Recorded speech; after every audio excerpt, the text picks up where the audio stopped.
Hello everyone, welcome back to the YouTube channel. आज आप सभी का स्वागत है आज यूट्यूब चैनल में। आज हम डिस्कस करने वाले हैं करंट अफेयर 14 फरवरी के। जैसे सर ने और मैंने आपको प्रॉमिस किया था, पूरी टीम ने आपको प्रॉमिस किया था कि जो भी इम्पोर्टेंट न्यूज़पेपर आर्टिकल्स है वो हम आपको प्रोवाइड करा देंगे, जो कि आप रीड कर सकते हैं और आपकी न्यूज़पेपर रीडिंग एक्सपीरियंस को हम और स्ट्रीमलाइन और स्मूथ बना सकते हैं। तो हमने सोचा बस आर्टिकल प्रोवाइड करने के बजाय क्यों ना आर्टिकल में आपको इन शॉर्ट एक्सप्लेन भी कर दूं। आर्टिकल भी दे देंगे, उसकी लिंक भी दे देंगे, शॉर्ट में एक्सप्लेनेशन भी देंगे और मैं उसको इस वीडियो में समझा भी दूंगी। यानी 10-15 मिनट में जो भी इम्पोर्टेंट आर्टिकल्स है उस दिन के आपके कवर हो जाएंगे। वन स्टॉप सोल्यूशन होगा जहाँ पे आप पूरे current affair articles with all the important subjects cover कर लेंगे। इसमें हमने हमारी वॉलंटियर टीम की भी हेल्प ली है, तो थैंक यू स्टूडेंट वॉलंटियर्स जिन्होंने काफी अच्छा कंटेंट प्रिपेयर किया है और मुझे भी हेल्प की है इस इनिशिएटिव में। तो चलिए आज का न्यूज एनालिसिस स्टार्ट करते हैं। फर्स्ट न्यूज है, pilgrims meet climate change on an island. ये गंगा सागर मेला की न्यूज है जो कि सागर आइलैंड्स में होता है, वेस्ट बंगाल में। ये सेकेंड लार्जेस्ट रिलीजियस गैदरिंग है इंडिया की। फर्स्ट कौन सी है? कुंभ मेला।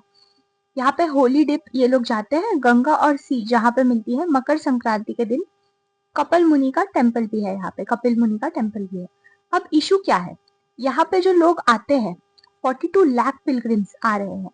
मतलब जो इंक्रीज होती जा रही है, तीर्थयार्थियों की संख्या जो है वो बढ़ती है, हर साल बढ़ रही है। फेरी सर्विसेज और इंफ्रास्ट्रक्चर पे इससे काफी लोड आता है। ऊपर से कोस्टल इरोजन भी हो रहा है इन गंगा सागर आइलैंड्स पे। पहले सी यहाँ से 1.5 किलोमीटर दूर थी, बट अभी से 470 मीटर्स पास दूर है। मतलब क्लाइमेट चेंज की वजह से सी पास आ रही है और ये पूरा एरिया इरोड हो रहा है, कोस्टल इरोजन हो रहा है। टाइड्स सर्जेस भी इस एरिया में बढ़ रहे हैं। ऊपर से फिशरमैन और विलेजर्स की जो लाइफस्टाइल है उस पर नेगेटिव इम्पैक्ट आ रहा है, राइजिंग सी लेवल और फ्रीक्वेंट साइक्लोन्स की वजह से। सैलिनिटी भी सी के इस एरिया में इंक्रीज कर रही है। साइक्लोन्स जो पिछले कुछ सालों में आए हैं उन्होंने भी बहुत नेगेटिवली अफेक्ट किया है गंगा सागर में रहने वाली कम्युनिटीज को। यहाँ के मैंग्रोव्स रिड्यूस हो रहे हैं और यहाँ पे बहुत सारे कंस्ट्रक्शन हो रहे हैं मेला के लिए, जो कि CRZ लॉस को वायलेट करते हैं। वेस्ट बंगाल और सरकार में, सेंट्रल गवर्नमेंट में जो टसल चलती रहती है, उस चक्कर में गंगा सागर मेला को पूरी तरह से इग्नोर किया जा रहा है। ओके, ये हो गई शॉर्ट न्यूज, ये न्यूज़पेपर में आया था। पर अब इससे मेंस का क्वेश्चन बन सकता है, क्योंकि इसी साल कुंभ मेला भी आयोजित किया गया था, जो कि काफी बड़ा हिट रहा, फेलियर रहा। उधर स्टैम्पेड भी हुई, बट इकोनॉमिक एक्टिविटी भी बहुत हुई। It was a mixed bag. तो there can be a question like this, Bharat के तीर्थ स्थलों पर जलवायु परिवर्तन के कारण उत्पन्न सामाजिक, आर्थिक और पर्यावरणीय चुनौतियों पर चर्चा करें। धार्मिक पर्यटन को पारिस्थितिक स्थिरता के साथ संतुलित करने के लिए नीतिगत उपाय सुझाएं। देखिए, ये पॉलिसी मेजर्स की बात करता है और डिस्कस करने की बात करता है। ये UPSC mains question climate change, pilgrimage sites और मेलास का आयोजन, इनको कंबाइन करके बन सकता है। अब नेक्स्ट क्वेश्चन देखते हैं, इनकम टैक्स बिल पर है।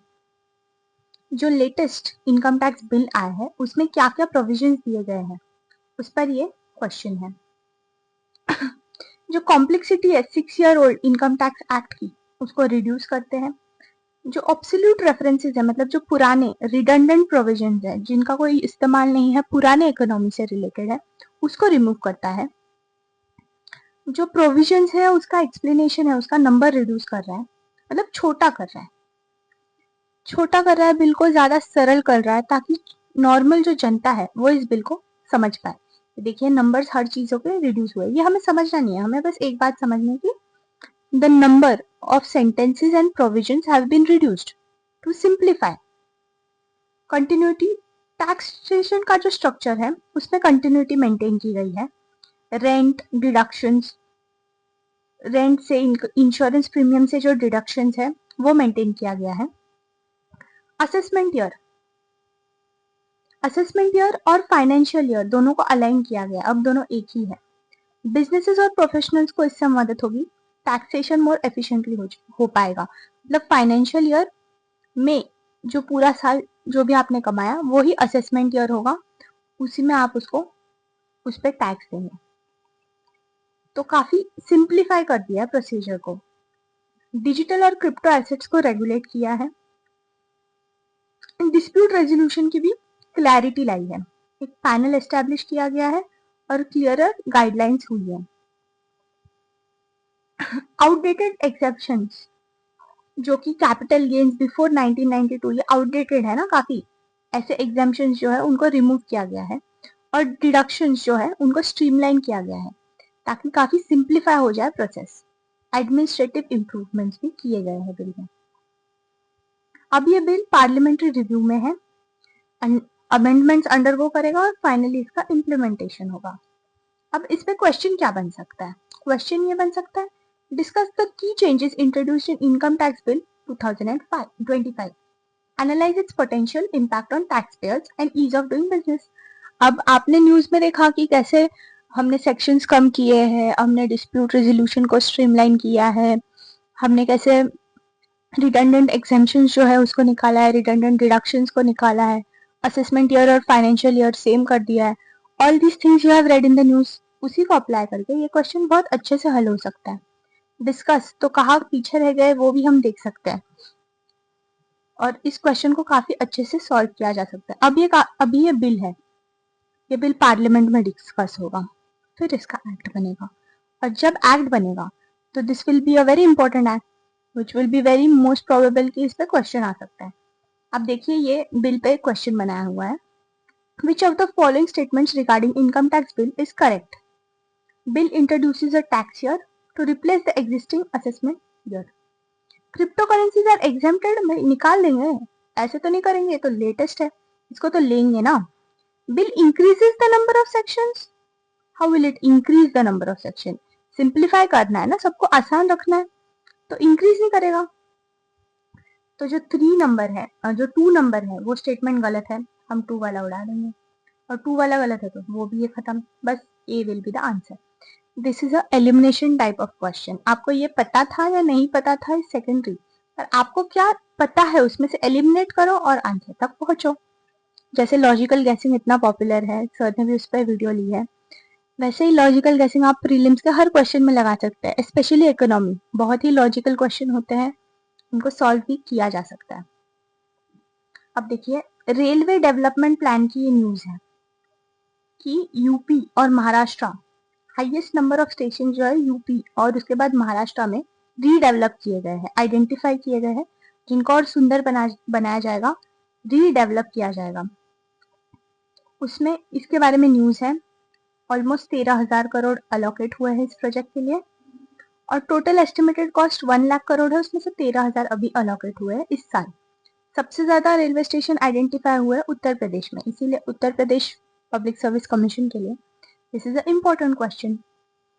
कस्टमर अम्यूनिटीज में आएगा, इसका जो खर्चा है वो बजट में कस्टमर अम्यूनिटीज में दिया गया है। पिछले साल 8,000 करोड़ इस पे खर्च हुए थे, इस साल 13,000 करोड़ अलॉट हुए।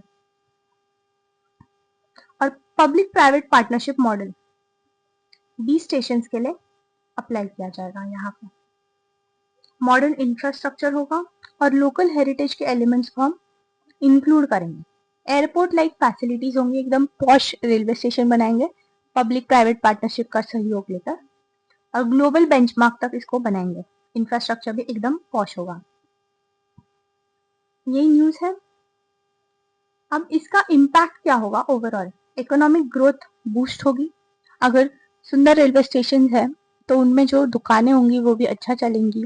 पब्लिक इंफ्रास्ट्रक्चर अच्छा होता है तो एम्प्लॉयमेंट अपॉर्चुनिटीज भी जनरेट होंगी, इकोनॉमिक हब्स बनने में मदद करेंगे। ये रेलवे स्टेशन जो है, मॉल जितने सुंदर होंगे तो लोग वहां आएंगे और वहां का जो लाइफस्टाइल एलिमेंट है that will also be improve और अर्बन इंफ्रास्ट्रक्चर एकदम टॉप क्लास हो जाएगा। जैसे आपको पता है इंडिया का एम है 2047 तक डेवलप्ड नेशन बनना।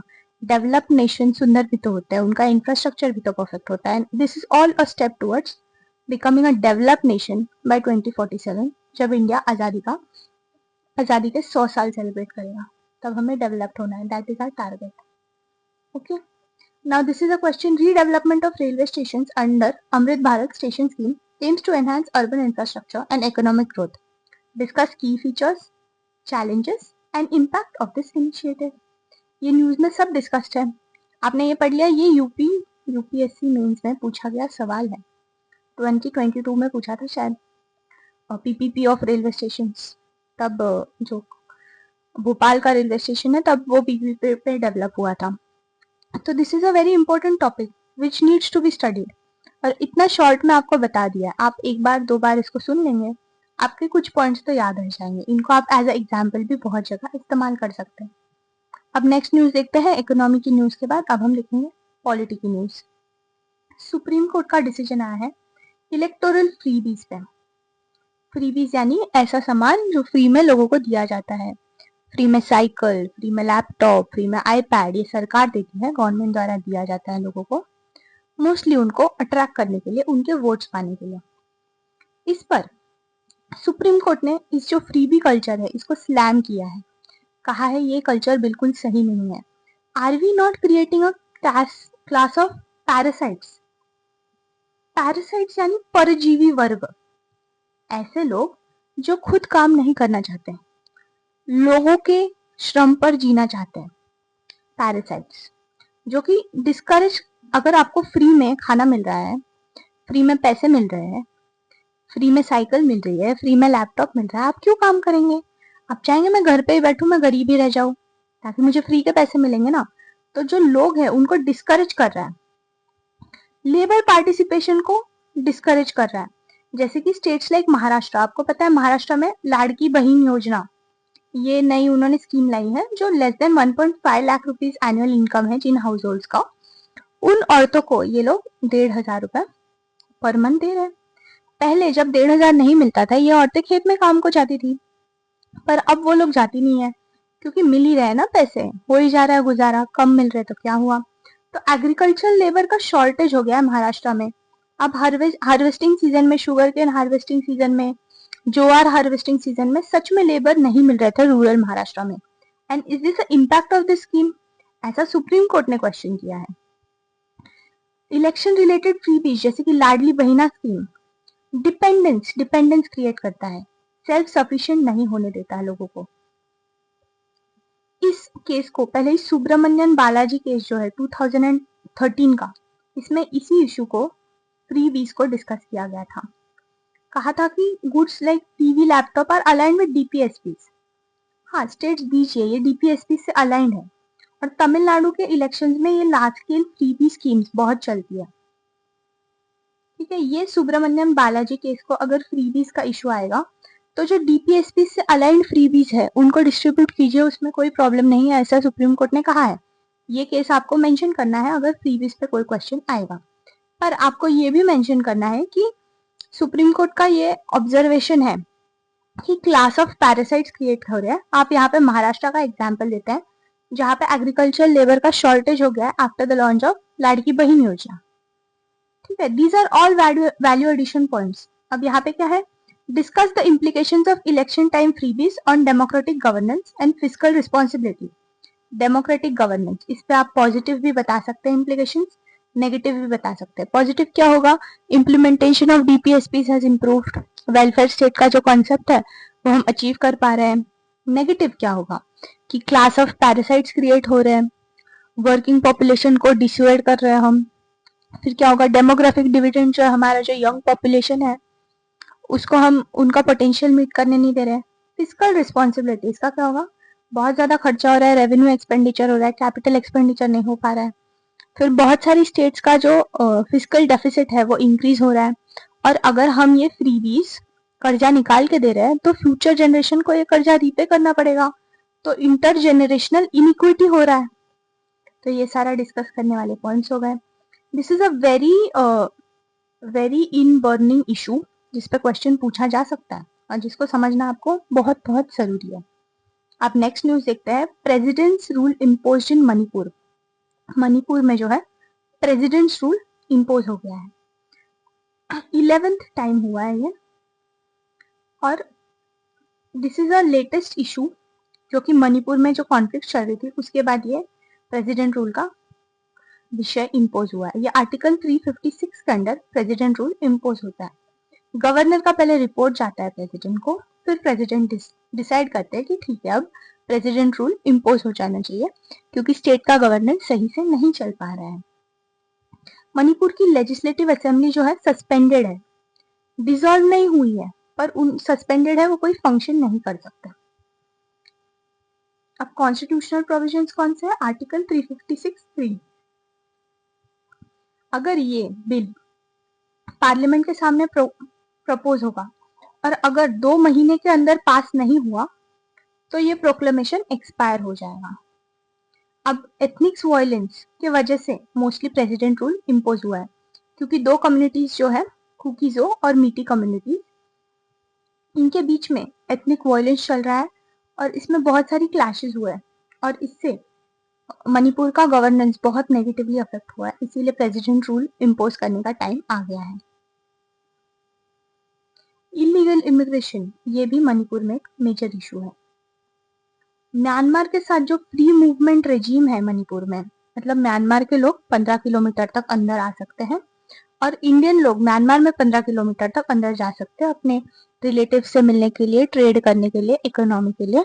इससे ना काफी इलीगल इमिग्रेंट्स मणिपुर में आते हैं और मणिपुर का डेमोग्राफिक डिविडेंड और डेमोग्राफिक स्ट्रक्चर और लैंड और आइडेंटिटी सब कुछ नेगेटिवली अफेक्ट होता है।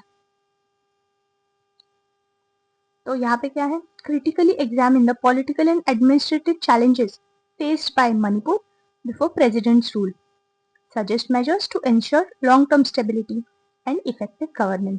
ये इंटरनल सिक्योरिटी का क्वेश्चन है, GS 3। अब क्या क्या चैलेंजेस है ये ऊपर मैंने बताया है, क्यों इम्पोज हुआ है वो चैलेंजेस। अब सजेस्ट मेजर्स, आपको चैलेंजेस में ही मेजर्स निकालने आना चाहिए। अब यहाँ पे एन बीरेन सिंह स्टेटमेंट जो है इसको आप कोट कर सकते हैं और बता सकते हैं कि कैसे फ्री मूवमेंट रिजीम के वजह से मणिपुर का डेमोग्राफी जो है नेगेटिवली अफेक्ट हो रहा है। और आप सजेस्ट मेजर्स में इंटरनल सिक्योरिटी के जो इंसर्जेंसी को टारगेट करने वाले मेजर्स हैं जो मैंने इन डिटेल बताया है GS3 में, वो आप सारे इस्तेमाल कर सकते हैं। अब यहाँ पर ये प्रीलिम्स का क्वेश्चन है कि कितने दिन के अंदर पार्लियामेंट को अप्रूव करना है, जैसे हमने ऊपर भी देखा था 2 मंथ्स के अंदर। और कैसे, क्या रोल है गवर्नर का imposing president's rule? Governor sends a report to the president recommending the imposition of president's rule. वो खुद से अप्रूवल सुप्रीम कोर्ट से नहीं लेता है, स्टेट लेजिस्लेचर वगैरह से नहीं लेता है, वो रिपोर्ट भेजता है प्रेसिडेंट को और फिर प्रेसिडेंट इम्पोज करते हैं प्रेसिडेंट्स रूल। अब आज की फाइनल न्यूज देख रहे हैं, need to tackle heat waves with greater urgency. भाई अभी फरवरी चल रहा है, तब ये आर्टिकल न्यूज़पेपर में क्यों आया? जब हम डिस्कस कर रहे थे सर ने भी मुझसे पूछा ये फरवरी के महीने में हीट वेव का आर्टिकल कैसे आ गया न्यूज़पेपर में। मैंने कहा सर क्लाइमेट चेंज। सच में देखिए अभी फरवरी चल रहा है, इतनी गर्मी हो गई है and climate change is the main reason अभी भी हीट वेव जैसी सिचुएशन क्रिएट होने लग गई है। कोस्टल एरियाज में हीट वेव्स फील हो रहा है लोगों को। एक्सट्रीम टेम्परेचर्स पब्लिक हेल्थ और इंफ्रास्ट्रक्चर को रिस्क पोज करते हैं और पब्लिक अवेयरनेस बहुत ही कम है, इसीलिए ये जो थ्रेट है हीट वेव्स का वो इंडिया में राइज पे है। अब इम्पैक्ट क्या क्या है? पब्लिक हेल्थ, 80% और 90% ऑफ इंडियंस आर वल्नरेबल क्योंकि आउटडोर वर्कर फोर्स जो है हमारी बहुत ज्यादा है। 45% से ज्यादा लोग एग्रीकल्चर में काम करते हैं और एग्रीकल्चर वर्कर्स बाहर खुले में काम करते हैं, तो they are very very prone to heat wave inflicted damage. Water scarcity, 54% of India's land experiences high water stress, ये वर्ल्ड रिसोर्सेज इंस्टीट्यूट का इंफॉर्मेशन है। High temperatures reduce crop yields, ये भी इम्पैक्ट है हीट वेव्स का कि crop yields negatively affect होती है। इरिगेशन, पानी का डिमांड इंक्रीज हो जाता है और फूड सिक्योरिटी भी नेगेटिवली अफेक्ट होगी। एनर्जी सेक्टर, जो कूलिंग के लिए जो इलेक्ट्रिसिटी की जरूरत है वो भी इंक्रीज होगी जब हीट वेव्स इंक्रीज होंगे। और हमारी 70% पावर जो है थर्मल पावर प्लांट से आती है, तो इलेक्ट्रिसिटी का नीड इंक्रीज होगा, मतलब हम और कोयला जलाएंगे और एमिशंस करेंगे और एमिशंस का भी इंटेंसिटी इंक्रीज होगा। अब NDMA का क्या रोल है? NDMA जो नेशनल डिजास्टर मैनेजमेंट अथॉरिटी है इंडिया की, ये डिजास्टर को कंट्रोल करने में, प्रिवेंट करने में मेन रोल प्ले करती है। तो इन्होंने काफी प्रोएक्टिव स्टेप्स लिए हैं। पहले तो हीट वेव्स को एक सीरियस हजार्ड डिक्लेयर किया है। स्टेट्स, डिस्ट्रिक्ट्स और सिटीज को हीट एक्शन प्लान बनाने में ये लोग हेल्प कर रहे हैं। नेशनल वर्कशॉप्स कंडक्ट करते हैं, गाइडलाइंस और एडवाइजरीज इशू करते हैं। अब फ्रेमवर्क क्या है? पहले तो लॉन्ग टर्म प्रिपेयरनेस पे ध्यान देना है कि हम कंट्रोल ही कर ले, रादर देन कोई बेहोश हुआ है हीट वेव से तब इमरजेंसी रिस्पॉन्स दे, उससे पहले ही हम उसको एजुकेट कर दे, उसको सारी फैसिलिटीज प्रोवाइड कर दे, cooling rooms, green infrastructure provide करे, ताकि लॉन्ग टर्म प्रिपेयरनेस हो। लोकलाइज्ड वल्नरेबिलिटी असेसमेंट करें कि कोई कोई रीजन होता है, जैसे कोस्टल रीजन, महाराष्ट्र में अभी लेटेस्ट में 2023 में हीट वेव में काफी लोग मरे थे, क्योंकि वो लोग सी के साइड में कोस्टल रीजन में एक मैदान था, वहां पे बैठे थे, वहां पे ह्यूमिडिटी बहुत हाई थी।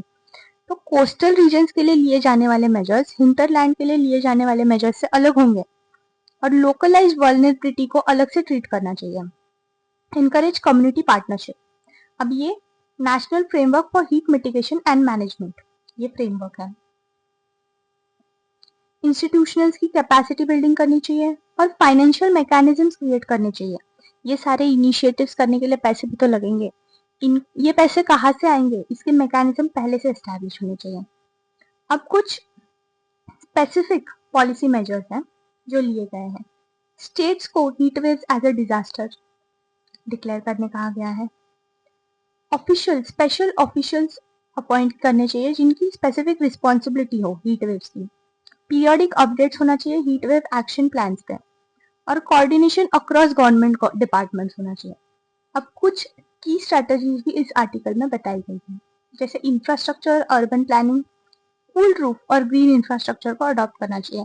अभी लेटेस्ट में तेलंगाना की कूल रूफ पॉलिसी आई है। तो वैसे ही सबने, कूल रूफ क्या होता है, घर के ऊपर जो छत है उस पर हम व्हाइट कलर का पेंट लगा देते हैं, उससे छत का एल्बेडो इंक्रीज होता है, तो बहुत सारा लाइट रिफ्लेक्ट हो जाता है, तो ये छत ठंडी रहती है, और जैसे छत ठंडी रहेगी हमारा घर भी ठंडा रहेगा। तो हमने खुद हमारे घर पे करवाया, तो हमें 2 डिग्री सेल्सियस तक का डिफरेंस दिख रहा है, सच में ठंड लगती है। तो that is what cool roofs are. Green infrastructure मतलब बायोफिलिक बिल्डिंग्स, ये बिल्डिंग है, इधर गार्डन बना दिया टेरेस पे, और सब जगह पेड़ लगा दिए बिल्डिंग के आसपास। तो जो अर्बन हीट आइलैंड इफेक्ट है, जो कंक्रीट हीट को रिफ्लेक्ट कर करके और टेम्परेचर जगह का बढ़ा देता है, उसको अर्बन हीट आइलैंड इफेक्ट बोलते हैं, वो रिड्यूस हो जाएगा। Early warning system and alerts होने चाहिए, जैसे साइक्लोन का हमारे फोन पे ऑरेंज अलर्ट, रेड अलर्ट आता है कि डोंट लीव योर हाउस, बहुत बारिश हो सकती है, घर से बाहर ना निकले, वैसे हीट वेव के भी अलर्ट्स आने चाहिए। वर्क प्लेस में अडेप्शन होना चाहिए, जैसे आपको पता है 45% हमारे लेबर्स हैं एग्रीकल्चरल, तो ये जो वर्किंग आवर्स है इनको रेगुलेट करना चाहिए। समर मंथ्स में 1 से 4 कोई धूप में, तगड़ी धूप में काम ना करे, ऐसे इंफॉर्मेशन और ऐसे रूल्स बनाने चाहिए। कूलिंग वेस्ट वर्कर्स को देना चाहिए जो एक्सट्रीम हीट में काम करते हैं, जो कि रिफ्लेक्टिव वेस्ट होते हैं, वो कूलिंग इफेक्ट देते हैं, वो हम दे सकते हैं। वाटर कंजर्वेशन इनिशिएटिव्स होना चाहिए, क्योंकि जैसे ही हीट बढ़ती है वैसे इरिगेशन के डिमांड्स बढ़ते हैं और वाटर कम पड़ना चालू हो जाता है। तो rain water harvesting is a measure when we can reduce wastage of water, और जो वल्नरेबल कम्युनिटीज जो सफर कर रही है हीट वेव के टाइम पे उनको दे सकते हैं। हेल्थ केयर सिस्टम को रेडी रखना चाहिए, और हॉस्पिटल्स और प्राइमरी हेल्थ केयर सेंटर्स को स्पेसिफिक गाइडलाइंस देनी चाहिए कि हीट वेव का पेशेंट आए तो अब क्या करना है। पब्लिक अवेयरनेस भी इंक्रीज करनी चाहिए।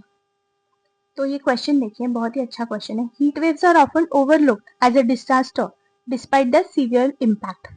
Should India legally recognise heat wave as a national disaster? Justify your answer. तो आप पहले तो सीवियर इम्पैक्ट बताएंगे, क्या क्या इम्पैक्ट होते हैं, फिर need to recognise heat waves, need to recognise heat waves ऐसा बॉक्स बनाएंगे और बताएंगे भाई क्या क्या इंपॉर्टेंट है, फाइनेंशियल मेजरमेंट्स हो जाएंगे, HAP हीट एक्शन प्लान हो जाएंगे, और भी। And limitations in the way, limitations in the way क्या इशू है, क्यों नहीं कर पा रहे हम, लोकल वल्नरेबिलिटी असेसमेंट होना चाहिए, लैक ऑफ पब्लिक अवेयरनेस है, और एंड में आपका आंसर होना चाहिए yes, heat wave should be legalised as a disaster and they should be controlled, क्योंकि वो बहुत ही नेगेटिव इम्पैक्ट डाल सकते हैं हमारे पूरे इकोनॉमी, सोसाइटी और वेलफेयर स्टेट के गोल पर। ठीक है, तो ये आज के न्यूज थे। आई होप आपको सारे न्यूज समझे हो, and if you like this initiative please comment box में बताइए। और ऐसे ही मैं प्लान कर रही हूँ कि हम हर रोज जो भी इम्पोर्टेंट न्यूज़ आते हैं न्यूज़पेपर में हम डिस्कस कर लेंगे इन शॉर्ट. और please like, share and subscribe to this channel if you want to follow along. And thank you for your valuable time. I hope it was helpful to your preparation. Thank you very much.